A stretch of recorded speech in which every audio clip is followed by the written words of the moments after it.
오늘은 우리가 믿는 예수 그리스도에 대해서 세 번째 함께 말씀을 나누는 시간입니다. 첫 시간은 예수님은 하나님의 유일하신 분이십니다 라고 하는 그런 그 주제로 말씀을 나누었고요. 두 번째 주는 예수가 그리스도, 우리가 보통은 예수 그리스도 그냥 하나의 이름처럼 그렇게 부르는데 이 고백 속에는 예수가 그리스도다, 그러니까 오직 이 예수만이 그리스도이다 라고 하는 그런 의미가 담겨져 있다라고 하는 말씀을 드렸습니다. 오늘은 세 번째 시간인데 오늘부터는 셋째, 넷째, 다섯째 계속해서 예수 그리스도의 탄생과 그리고 십자가의 죽음 그리고 부활, 이런 주제들을 가지고 함께 고백을 나누는 그런 시간을 가지려고 합니다. 그 첫 번째 시간으로 오늘은 성령으로, 그는 성령으로 잉태하사 동정녀 마리아에게 나시고 라고 하는 고백입니다. 이 고백은 둘로 나눌 수 있는데 그 첫째는 그는 무엇으로 나셨다고요? 성령으로 잉태되었다. 그리고 또 다른 하나는 동정녀 마리아에게서 나셨다라고 하는 그런 고백입니다. 이 둘은 서로 연결되어져 있지만 각각의 의미들을 조금 살펴보려고 그렇게 생각하고 있습니다. 예수님의 탄생 복음은 마태복음, 마가복음, 누가복음, 요한복음 이 네 복음서 중에 두 복음서에 기록이 되어져 있습니다. 그러니까 구체적인 기사가 기록되어져 있다라고 하는 그런 이야기입니다. 그 하나는 마태복음이고 또 다른 하나는 누가복음입니다. 이 복음서가 쓰여진 그 순서를 보면 가장 먼저 쓰여진 책이 마가복음이고 두 번째 쓰여진 책이 누가복음이라고 그렇게 보통 성서학자들이 이야기합니다. 그리고 세 번째 쓰여진 책이 마태복음입니다. 왜냐하면 마태복음은 이미 예루살렘의 멸망을 목격한 이들이 그 공동체에서 쓰여졌다라고 하는 것이 성경학자들의 주장이기 때문에 그렇습니다. 그리고 마지막 요한복음은 한 1세기 말에 요한복음이 쓰여졌다라고 그렇게 이야기할 수 있는데, 이 마태복음과 누가복음에 주로 그 예수님의 구체적인 탄생의 기사, 천사를 통해서 꿈으로 현몽하시고 그리고 말씀하시고 그것을 믿음으로 받아들이는 사건들이 기록이 되어져 있습니다. 그런데 똑같은 사건인데 서로 조금 다른 측면에서 기록하고 있는데, 마태복음은 주로 유대인들을 향한 복음이기 때문에 다윗의 계보, 아브라함과 다윗의 자손 예수 그리스도의 세계라라고 하는 말씀으로 마태복음은 시작이 되고 있습니다. 그러다 보니까 이 아브라함과 다윗의 자손, 아브라함과 다윗을 통해서 하나님께서 그 예수 그리스도께서 나게 하시겠다라고 하는 것, 그래서 거기서부터 14대 그래서 요셉을 통해서 하나님께서 예수 그리스도를 이 땅에 보내셨다, 탄생하셨다라고 하는 것을 기록하고 있습니다. 특별히 물론 마리아의 이름이 언급되고 있지만 이 요셉에게 천사가, 하나님의 사자가 꿈에 나타나셔서 그가 그 정혼한 처녀가 그 부부 간의 관계가 없는 상황 속에서 임신하는 것을 알고 물리치려고 했지만 성령께서 그의 마음 속에 믿음의 확신을 허락해 주시고 마리아를 아내로 받아들이는 그런 그 상황으로 마태복음은 기록이 되어져 있습니다. 1장 18절의 말씀에 보면 예수 그리스도의 나심은 이러하니라, 그의 어머니 마리아가 요셉과 약혼하고 동거하기 전에 성령으로 잉태된 것이 나타났더니 라고 그렇게 기록하고 있습니다. 반면에 누가복음에서는 마리아에게 초점을 맞추어서 예수님의 탄생의 기사를 기록하고 있습니다. 특별히 누가복음에는 사가랴의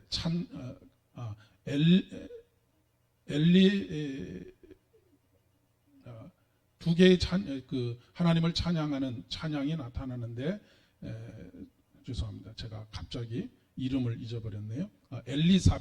엘리사벳의 찬양이 하나 기록되어져 있고 또 마리아의 찬양이 기록되어져 있습니다. 이 마리아의 찬양은 모세의 누이였던 미리암의 찬양과 아주 흡사한 그런 내용을 가지고 있기도 하고, 이 미리암이라고 하는 이름 자체가 마리아라고 하는 이름으로부터 나온 그런 이름이기도 합니다.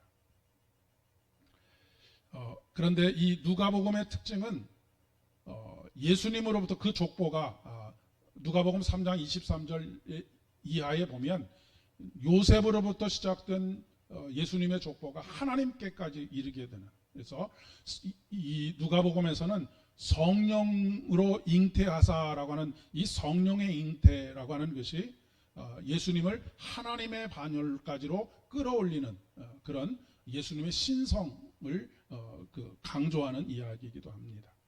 특별히 그 마태복음에는 성령으로 잉태하여라고 하는 표현을 사용하고 있는데, 이 누가복음에서는 뭐라고 기록하고 있느냐면 성령이 내게 임하시고 지극히 높으신 이의 능력이 너를 덮으시리니 라고 그렇게 표현하고 있습니다.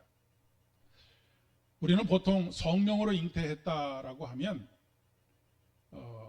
그 성령과 마리아가 어떤 성적인 관계를 통해서 임신한 것처럼, 아니면 그 마리아가 무엇인가 어떤 역사를 통해서 씨를 받아서 그렇게 예수님을 탄생한 것처럼 그렇게 생각하기 쉬운데, 그런 의미가 아닙니다. 성령 하나님과 인간인 마리아가 어떤 우리 구약 창세기에도 그런 표현이 있죠. 하나님의 아들들과 사람의 딸들이 결혼을 해서 네피림이 이 땅에 나타나게 되었다라고 하는 그런 조금은 고대 사회의 그런 사람들의 생각 속에 있는 그런 이야기들이 기록되어져 있지만 전혀 그렇지가 않다라고 하는 것이죠. 이거는 제가 몇 주간에 걸쳐서 말씀드렸던 것처럼 그리스 신화에나 나오는, 그러니까 신과 인간이 결혼해서 무엇인가 새로운 그런 아주 강력한 능력을 가진 그런 신적인 존재가 태어난다라고 하는 것과는 전혀 별다른 것이다라고 하는 것입니다. 제가 오늘 이 성령으로 잉태한다라고 하는 표현을 이러한 안경을 가지고 보려고 합니다. 어떤 안경을 가지고 보느냐에 따라서 이해하기가 쉽고 더 확실하고 또렷하게 보일 수가 있기 때문에 그렇습니다.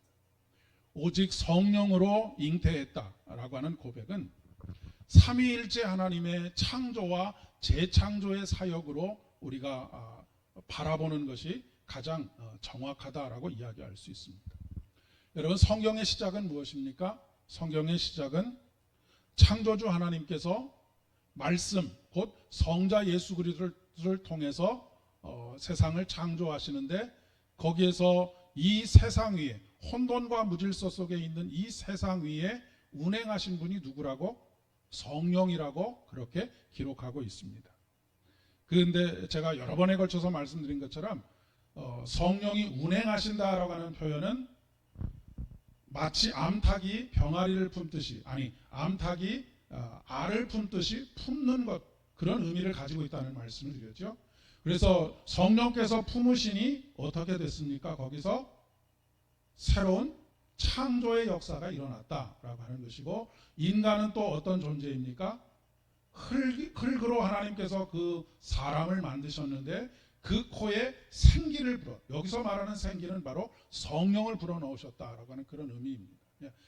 생기를 불어넣으시니 그 사람이 무엇이 되었다? 생명이 되었다라고 하는 것이 바로 천지창조의 이야기입니다. 그래서 요한복음은 말씀이 육신이 되셔서 이 땅에 오셨다라고 그렇게 고백하고 있는 것이죠. 그러니까 우리가 단순히 이 성령으로 잉태했다라고 하는 것을 우리가 가지고 있는 사고의 한계 속에서 자꾸 이성적이고 합리적으로 이것을 이해하려고 하면 도저히 이해가 되지 않습니다. 이런 일들은 일어날 수가 없는 일이죠. 이 세상에서는 일어날 수가 없는 그런 일입니다. 하나님의 창조 사역 자체가 우리가 이론적으로 이성으로 합리성으로 판단하는 것 이전의 일이지 않습니까? 그런데 이것을 삼위일체 하나님의 천지 창조의 사역의 관점이 아니라 피조물 세계에서의 이론, 이성과 합리성으로 자꾸 풀어내려고 하다 보니까 사람들이 자꾸 이단으로 빠지게 되는 그런 결과를 나타내게 된다는 것입니다. 창조주 하나님께서 처음에 빛이 있으라라고 명령하시지 않으셨습니까? 그래서 빛이 있었다라고 성경은 기록하고 있습니다. 자, 그런데 물리학, 그러니까 이 세상에서 일어나는 수많은 현상들을 이성적이고 합리적으로 그리고 과학적으로 설명하는 것이 물리학입니다. 물리학에서 말하는 빛이라고 하는 것은 이 원자가 아주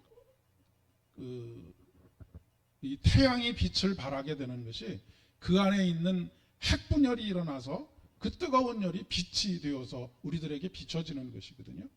그렇게 된다면 빛이라고 하는 것은 그 분열로 인하여서 들뜬 원자들이 서로 원래의 상태로 돌아가려고 하는 그런 성질이 발현되면서 나타나는 것이 빛입니다. 그런데 이성적이고 합리적으로는 그것이 어떻게 우리에게 보여지는가라고 하는 것을 설명할 수는 있지만 애초에 그런 원자들이 어떻게 만들어졌는지 무엇으로부터 왔는지에 대해서는 설명할 수가 없는 것이 바로 창조사역이라고 하는 것입니다. 과학이라고 하는 것은 인간의 이론과 그리고 합리성을 가지고 우리에게 나타난 현상을 설명할 수 있는 것이지 최초의 원인을 이야기할 수 있는 것이 아니라고 하는 것이죠. 그러니까 이 마리아의 그 동정녀 탄생이라고 하는 사건도 마찬가지라고 하는 것입니다. 세상의 모든 것은 인과관계가 있습니다. 인과관계가 있다는 얘기는 원인이 있어야 결과가 있는 것 아니겠습니까? 들뜬 원자가 본래 자리를 찾아가면서 빛이 되어서 우리에게 보여지는 것처럼 무엇인가 원인이 있어야 결과가 있는 것이죠. 그런데 하나님은 제가 몇 주 전에도 말씀드렸지만 모든 것의 첫 번째 원인이라는 말씀을 드렸습니다. 이 첫 번째 원인이라고 하는 얘기는 그 이전에 하나님의 행동을 가능하게 하는 다른 원인이 없다라고 하는 그런 의미입니다.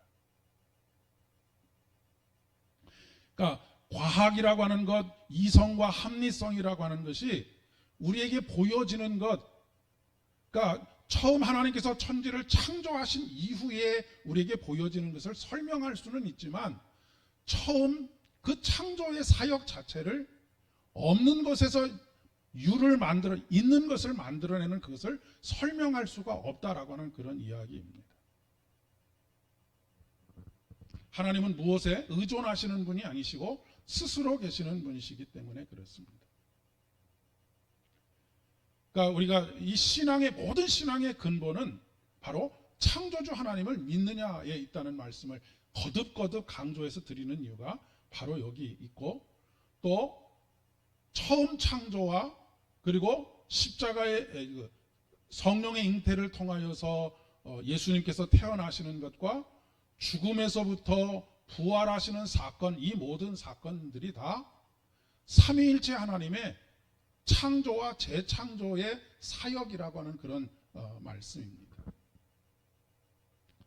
그렇기 때문에 우리가 나는 창조주 하나님은 믿을 수 있겠는데 성령으로 잉태되어서 예수님이 태어나셨다고?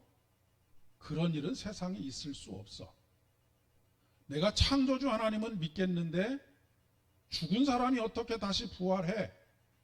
나는 절대로 믿을 수 없어 라고 말하는 것은 이것은 앞뒤가 맞지 않는 얘기입니다. 우리가 부활에 대해서도 한번 생각을 해보십시오. 사람이 죽으면 무엇이 됩니까? 흙이 됩니다. 그죠? 모든 인간은 흙에서 와서 흙으로 돌아가지요. 그런데 이 흙이 삼위일체 하나님, 성부 하나님, 성자 예수 그리스도, 그리고 성령 하나님, 이 삼위일체 하나님의 구원의 사역을 통해서 처음 창조, 흙으로 사람을 만드시고 그 코에 생기를 불어넣으시니 그 사람이 생명이 되니라 라고 하는 것과 똑같이 흙으로 돌아간 인간이 창조주 하나님의 선한 의지에 의해서 다시 그 십자가를 짊어지신 예수 그리스도를 통하여 새 창조, 그리고 성령으로 생기를 불어넣으심으로 이제는 지금과 같은 육체를 가진 사람이 아니라 거듭난 육체를 가진, 변형된 육체를 가진 사람으로 다시 부활하게 된다라고 하는 것이 부활인데, 이것은 앞에서 말하고 있는 창조하고 똑같은 이야기다라고 하는 그런 이야기입니다. 하나님의 영이 수면 위에 운행하셨다. 아까도 말씀드렸죠. 운행은 암탉이 알을 품는 것처럼 병아리를 품는 것과 같다라고 하는 그런 말씀을 드렸습니다. 이것은 오늘 누가복음에 나와 있는 것처럼 성령이 임하시고 크신 권능이 어떻게 한다고요? 그를 덮으심에, 덮는다라고 하는 표현 자체가 바로 암탉이 병아리를 품는다라고 하는 표현하고 같은 표현이라고 이야기할 수 있습니다. 그러니까 지금 단순히 남자와 여자가 만나서 애가 생긴다라고 하는 그런 차원에서의 믿음의 고백이 아니라 성령으로 잉태한다라고 하는 것은 성령이 임하시고 그리고 큰 권능이 그를 덮으시는 사건, 바로 성령 하나님께서 그를 깊이 품어 안으시는, 그래서 그곳에서 어떤 일이 일어난다고요? 창조의 역사가 일어나는 것, 생명이 태어나는 것, 이 고백이 바로 성령으로 잉태되었다라고 하는 고백 속에 담겨져 있는 의미라고 하는 것입니다. 이 개역개정 성경에는 덮으신다라고 하는 표현을 쓰고 있고, 새번역과 공동번역에서는 감싸신다라고 하는 그런 표현을 사용하고 있습니다. 그러니까 우리의 삶에 있어서 우리의 삶의 회복이 일어나고 다시 생기가 솟고 우리가 진정한 삶을 살아갈 수 있도록 하는 것은 어떤 것이 되겠습니까?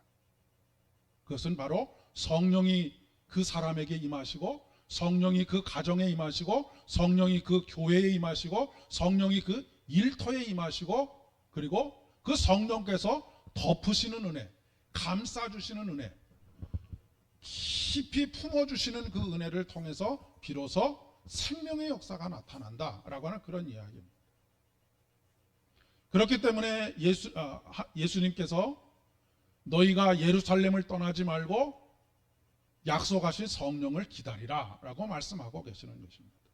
이 약속하신 성령이 임하시지 않으면 다시 생기가 돌고 다시 생명의 역사가 나타나는 것이 불가능하기 때문에 그렇다라고 하는 이야기입니다. 그러니까 이것을 다 하나로 종합해 보면 처음 창조와 성령으로 잉태되는 사건과 부활의 사건 모두가 다 무엇의 사건이냐면 창조의 사건과 재창조의 사건. 그래서 그 나라가 완성되는 종말의 때, 종말도 사실은 창조의 사역이라고 하는 것입니다. 그러니까 종말은 멸망당하는 것이 아니고 하나님의 창조의 사역이 완성되는 것. 그래서 그 천국을 뭐라고 표현을 하느냐면 새 하늘과 새 땅이라고 그렇게 표현을 하는 것입니다.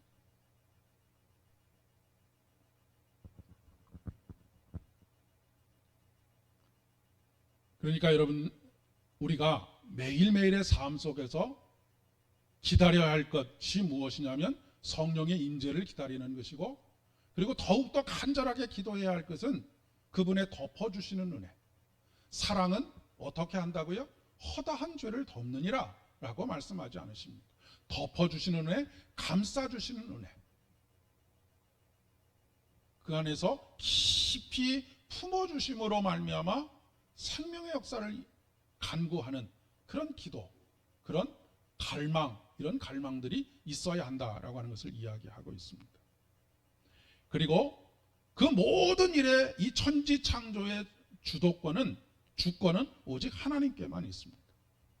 그런데 우리가 우리 스스로 내 삶의 주인은 나다, 내가 내 시간도 내 마음대로 쓰고, 물질도 내 마음대로 쓰고, 내 건강도 내 마음대로 쓰고 하겠다라고 하면 어떻게 되겠습니까?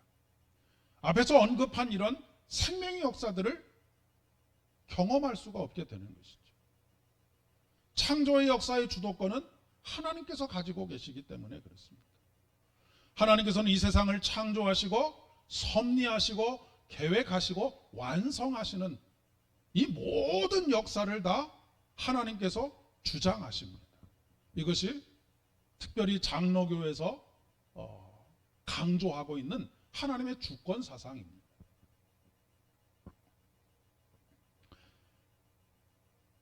처음이고 나중이며 알파와 오메가가 되시는 하나님께서 시작하시고 섭리하시고 종말을 통해서 새로운 세상을 창조하시는, 그러니 우리의 삶도 누구에게 달려있다고요?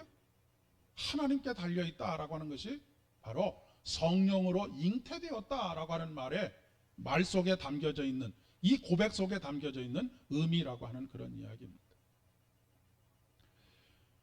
아까 마태복음의 이야기 속에서 요셉에 대한 이야기를 했는데, 성령의 잉태는 사실 우리는 어찌 보면 직접적인 당사자가 아니라고도 이야기할 수가 있겠습니다. 한 걸음 떨어져 있는 사람입니다. 물론 우리는 성령의 잉태를 믿음으로 고백하지만, 한 걸음 떨어져 있다라고 하는 표현은 직접 당사자인 요셉과 마리아가 얼마나 당혹스러웠을까를 생각해 볼 수가 있는 것이죠.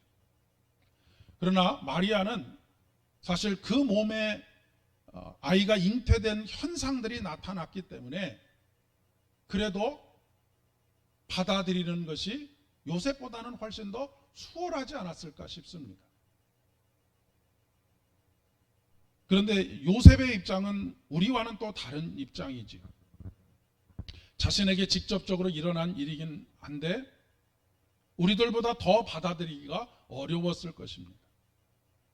아마도 그는 이 이야기를 듣고 몇 날 며칠을 밤잠을 자지 못하지 않았을까 싶습니다. 그리고 그가 이 일을 생각할 때에, 이 일을 생각한다라고 하는 것은 하나님과 기도한다라고 하는 그런 말씀입니다. 이 일을 생각할 때에 주의 사자가 현몽하여 이르되 다윗의 자손 요셉아 내 아내 마리아 데려오기를 무서워하지 말라, 그에게 잉태된 자는 성령으로 된 것이니라 라고 말씀하십니다. 우리가 어떤 삶의 문제에 직면했을 때 취해야 할 태도가 무엇인가 라고 하는 것을 잘 보여주고 있죠. 우리는 어떤 큰 문제가 다가오면 그 문제를 무시해버리거나 아니면 아니야 나한테 이런 일은 일어나지 않아 라고 부인해버리는 경우들이 있습니다. 그런데 그렇게 되면 우리의 삶에 아무런 하나님의 역사가 일어나질 않습니다. 중요한 것은 그 문제에 직면했을 때, 도저히 믿을래야 믿을 수 없는 사건이 벌어졌을 때 기도하며 하나님의 뜻을 찾아야 한다라고 하는 것이죠. 여러분, 삼중 장애를 가지고 있었던 헬렌 켈러라고 하는 분을 아시죠? 이분이 하신 이런 말이 있습니다. 행복의 문 하나가 닫히면 다른 문이 열린다. 그러나 우리는 대개 닫힌 문을 멍하니 바라보느라 새로 열려진 문을 보지 못한다라고 하는 그런 아주 명언을 남겼습니다. 대부분의 인생들이 그렇지 않은가 싶습니다. 그런데 예수님께서는 우리에게 뭐라고 말씀하시냐면, 구하라 그러면 받을 것이요, 찾으라 그러면 찾을 것이요, 문을 두드리라 그러면 열려질 것이다 라고 말씀하고 있습니다.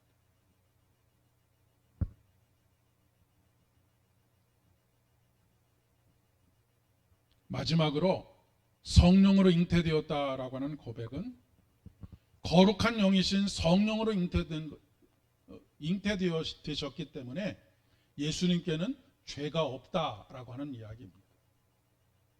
만약에 사람, 남자와 여자의 사이에서 태어났다고 한다면 인간이 가지고 있는 원죄를 가지고 태어났겠지만, 성령으로 잉태했다라고 하는 고백은 바로 거룩한 영이신 성령으로 말미암은 분이시다라고 하는 것이죠. 모든 인간은 죄 아래에 있다라고 하는 것이 하나님의 선언입니다. 로마서 3장에 나와 있는 말씀이죠. 모든 인간은 죄인이기 때문에 인간 스스로 자신을 구원할 수도 없고 남을 구원할 수도 없습니다. 그런데 성령으로 잉태되신 예수 그리스도, 그 예수 그리스도는 거룩한 영으로 잉태되신 분이다라고 하는 이 고백 속에는 그분은 아무런 흠도 없고 죄도 없으시기 때문에 우리를 충분히 구원하실 수 있는 그리스도이시다라고 하는 그 고백이 이 고백 속에 담겨져 있다라고 하는 그런 이야기입니다. 오직 단 한 분, 죄가 없으신 예수님만 우리의 죄를 대속하실 수 있는 것이죠. 이 세상에 수많은 신들이 있습니다. 그러나 그 어느 누구도 예수님처럼 성령으로 잉태된 되어서 신으로 떠받들려지는 사람은 존재하지 않습니다. 성령으로 잉태되었다라고 하는 것, 그리고 누가복음의 표현으로는 성령이 임하시고 크신 능력이 그를 덮으시매. 남은 3일 동안도, 그리고 여러분의 모든 인생 속에서도 성령이 여러분의 삶에 임하시고 여러분을 덮으시고 감싸시고 깊이 품어주시는 가운데 늘 생명의 역사들이 나타나는 여러분의 삶, 영혼이 소생되어지고 가정이 소생되어지고 우리 교회가 다시 성령의 임재와 덮어주심과 감싸주시고 품어주시는 가운데, 그리고 여러분의 일터가, 여러분의 자녀들의 삶이 그렇게 되어질 수 있기를 진심으로 축복합니다. 기도하겠습니다. 아버지 하나님, 참 감사합니다.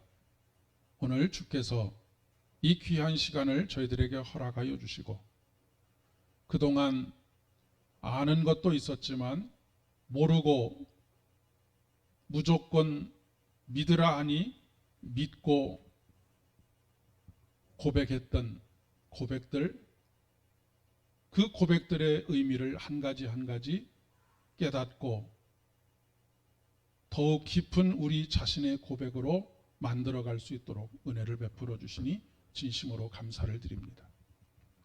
오늘 성령으로 잉태되어 라고 하는 이 고백 속에 담겨있는 이 귀한 진리의 말씀들이 우리의 삶을 다시 일으켜 세우고 생기가 돋게 하는 복된 은혜 허락하여 주시옵소서. 이제는 우리 주님 예수 그리스도의 은혜와 아버지 하나님의 극진하신 사랑하심과 성령 하나님의 위로 교통하심이 오늘 주 앞에 머리를 조아리며 기쁨으로 찬양하며 우리가 믿는 바를 온전히 고백하고 다시 삶의 자리에서 주의 덮어주심과 감싸주심을 갈망하는 사랑 모든 성도님들 머리 위에, 자녀들 위에, 교회 위에, 일터 위에 이제로부터 영원까지 함께 하옵시기를 간절히 축원하옵나이다. 아멘.